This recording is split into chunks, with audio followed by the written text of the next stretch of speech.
everybody, Amy here checking in for week 7. I can't believe it, but we really are nearing the end here of our second unit and our work with the summary and response essay.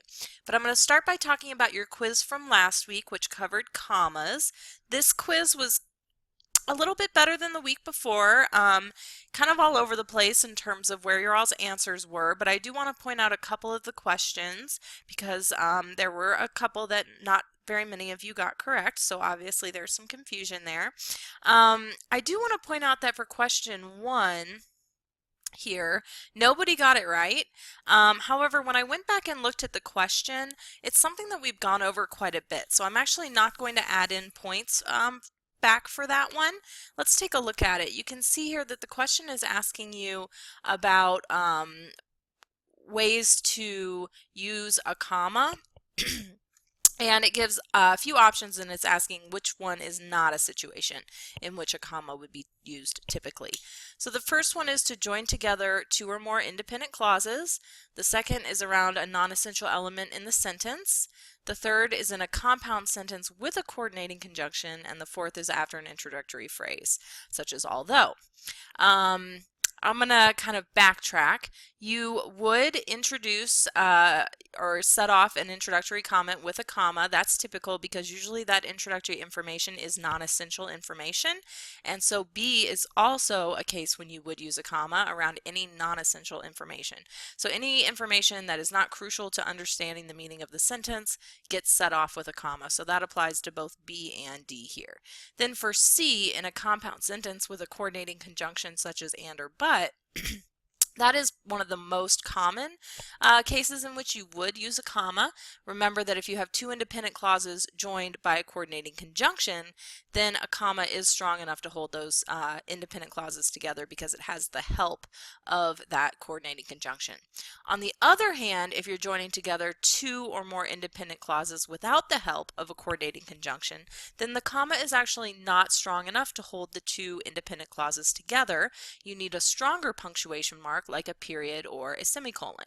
And that is actually what's known as a comma splice. So we've had an entire week's worth of material and a quiz over that grammar element already. So you should, at this point, have gotten the information at least that when you're joining together two or more independent clauses, without the help of a coordinating conjunction, you're going to need more than a comma. So if that is still confusing for you, please let me know. And then a couple of the other more frequently missed were questions 9 and 10. So question 9 is asking a little bit more about dependent clauses, something else we've talked about already this semester. So it's asking if the comma after dictionary in this sentence should be removed. April bought a new dictionary so that she could proofread for spelling errors on her next in-class essay. So in this case, it's true. The split on this one was 50-50, so I'm wondering if you guys were just guessing. It is kind of a tricky question, but the question relates to this second half of the sentence, which is not an independent clause. This is a dependent clause. So when you have a coordinating conjunction like so, in this case, you do not need a comma here because when there is an independent clause and a dependent clause, all you need is a coordinating conjunction. It's only when you have two independent clauses on either side of the sentence that you need a comma to accompany that coordinating conjunction. So that's just one of those rules, again, that you're probably going to have to memorize so you can apply it to situations like those. And then question 10 is also another rule that you need to memorize, which is simply that you use a comma before the names of anyone being addressed in a sentence. So in this case, "Don't give me that look, Marlon," warned Mrs. Clemens, who held his essay in her hand. There should actually be a comma before Marlon or right after look, because anytime you're going to say something to someone, you put a comma before their name. Again, it's just a rule to memorize. So I'm seeing here that you guys might still be struggling a little bit with some of the comma splice and independent and dependent clause stuff. And then the rest of these questions were meant to introduce you to some of the more kind of subtle times when you might have to use a comma, such as that last example that we just saw. But if any of the other questions on there were particularly challenging for you, let me know, because commas are the most frequently used punctuation mark probably after the period. They're everywhere, and so So it's important to get your head around when to use a comma and when not to. Another rule that I tend to tell people is if you read it out loud and you find yourself wanting to pause, that's probably a place where you would need a comma. So send me any commas questions that might be lingering at this point. So I want to talk a little bit about the procedures for your discussions, because I noticed in week 6 that there were a lot of missing reflections. So most of you did not do the reflections at the end of the week last week. And if you remember from the weekly discussion rubric, you actually cannot get a passing grade on your discussion if you don't follow up and do that reflection at the end of the week. So where you see this breakdown here, you can see that if it's missing the final reflection, it's going to fall into this 6 category. So in order to get a 7, 8, or 9, or even a 10, you at least need to attempt the final reflection. So many of you may be wondering why your grade was so low last week, and if you're one of those people that forgot or failed to go back and do the reflection, that's probably why. So I just wanted to emphasize that, because we have, including this week, just 4 more discussions left, and it's a really important part of your grade, and I hate to chop off those points when you've done really good work on your discussions throughout the week, just because you didn't follow up at the end. So it's really important to take that time to reflect back on what you've learned. It really helps solidify your understanding. So it's beneficial for you, and it also helps me see where you've grown throughout the week. Which brings me to the discussion that we're working on this week, which is, of course, your peer review workshop discussion for the summary and response essay. Almost all of you posted. There's just one person, I think, who didn't have their partner post their essay, so I will provide you some feedback, Jessica, as I said in my email, and I'll also try to use your essay as an example here so you can see a couple of the things I'm talking about. I just want to work through the various components of the essay and what you're supposed to have in there, and show you some examples of where I saw these things working well or maybe needing improvement. So I want to point out that you do need to have an introductory paragraph at the beginning of the essay before you even go into your true summary, where you introduce the article, present the writer's thesis, and main points, and so on. So you can see an example of that here in Jurea's post. She just introduces the topic at hand, makes it personal. This is a place where you can bring in some of those skills from the narrative essay back in Unit 1. So you can see here there's a lot of personal, concrete details, reflecting back on some of her experiences, talking about her education, just kind of introducing the topic of how to be successful in college, which of course is also the topic for Duckworth's article. So it makes sense then when she flows nicely from that intro into the next paragraph, where she's actually going to be summarizing, or beginning her summary at least, of the article. So I will say that most of you actually did not do that. Most of you did more along the lines of what Bethany does here. I'll show you hers, jumping right into the summary at the very beginning of your essay. And while both Jurea and Bethany do a good job introducing the article and jumping right into a paraphrase of the author's thesis with some strong summary thereafter, I still think it wouldn't be too much work, or it wouldn't take too much to just add a paragraph right at the beginning here that kind of sets things up, again, introduces the topic at hand, and prepares the reader for kind of where this discussion is going to be going. So if you're one of the people, most of you, who started your essay off with a sentence like this one, just go back and add a paragraph at the beginning similar to what Jurea had there.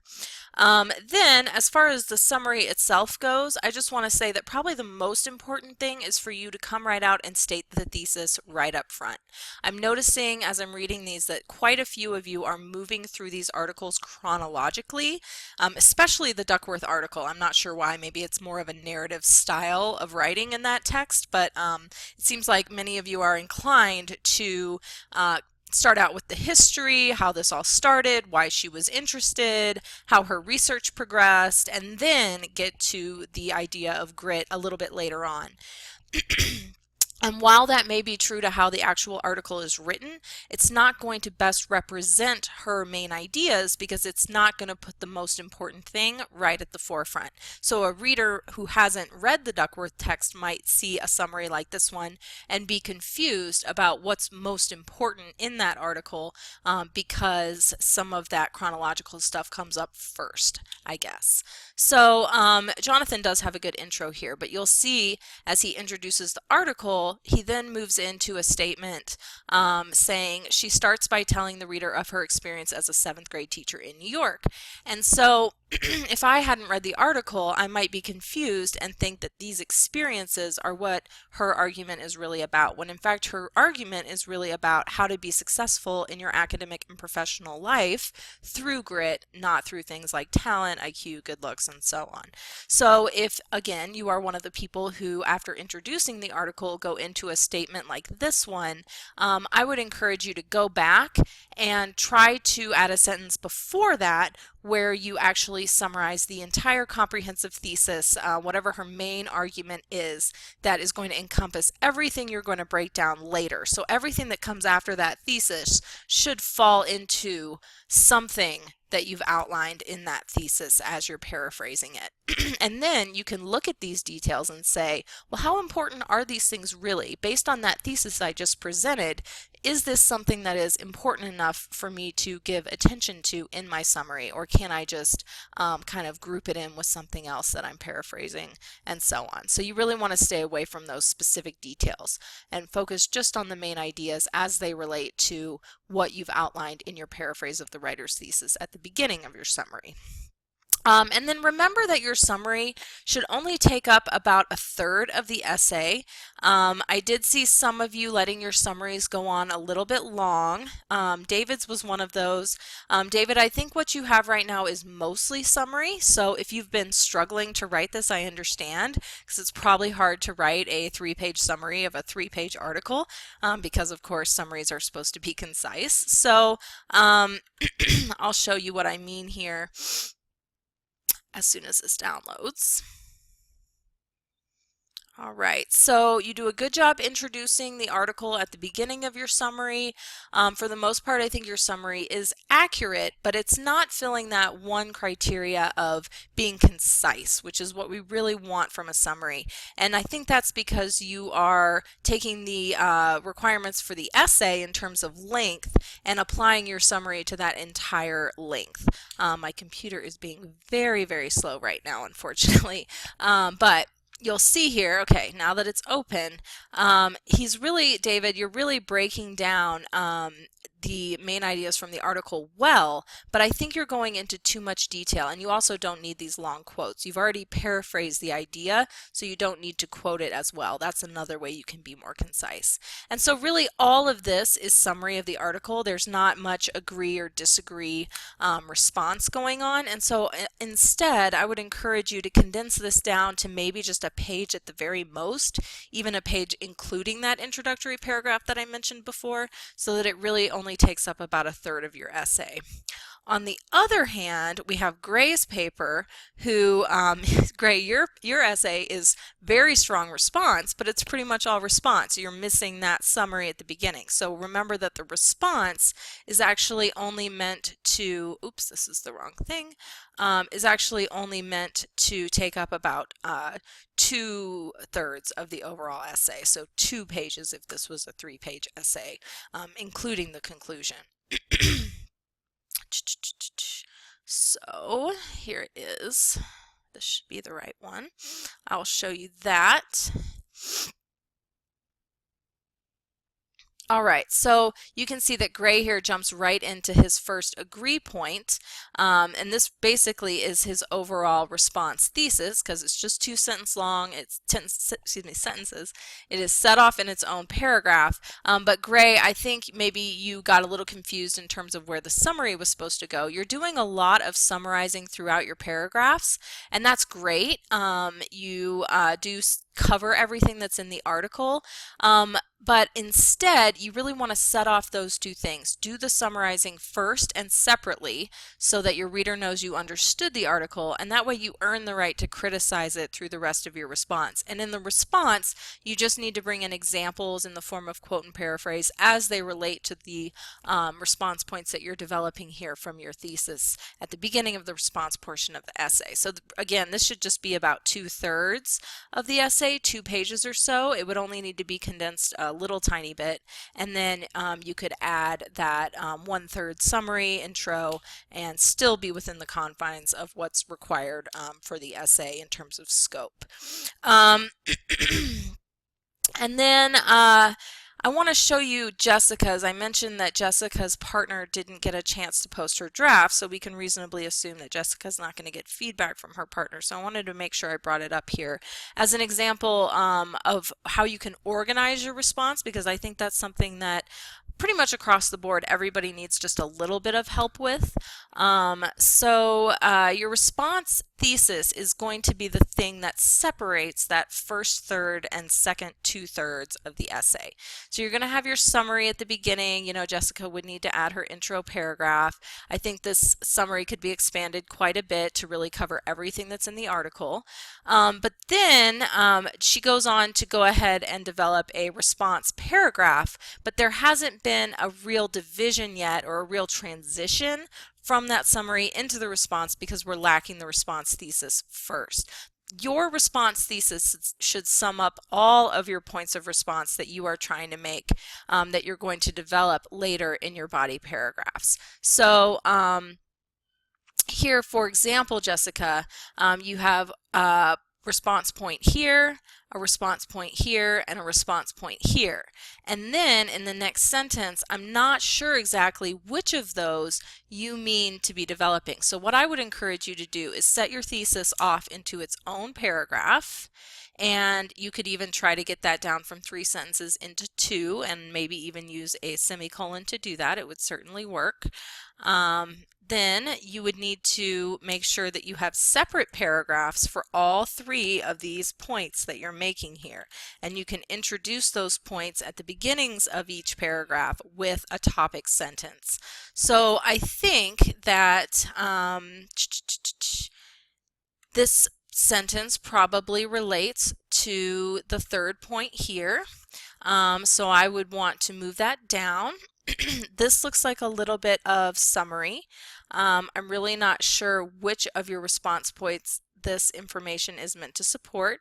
So you would just want to make sure that you figure out which examples you are using, which points you are using those examples to support. So for example, when you say something like Duckworth explains that grit is passion and perseverance for long-term goals, you would say, well, maybe that is going to relate to my 3rd point here. So then you would put all those examples into one paragraph that is focused on that particular point.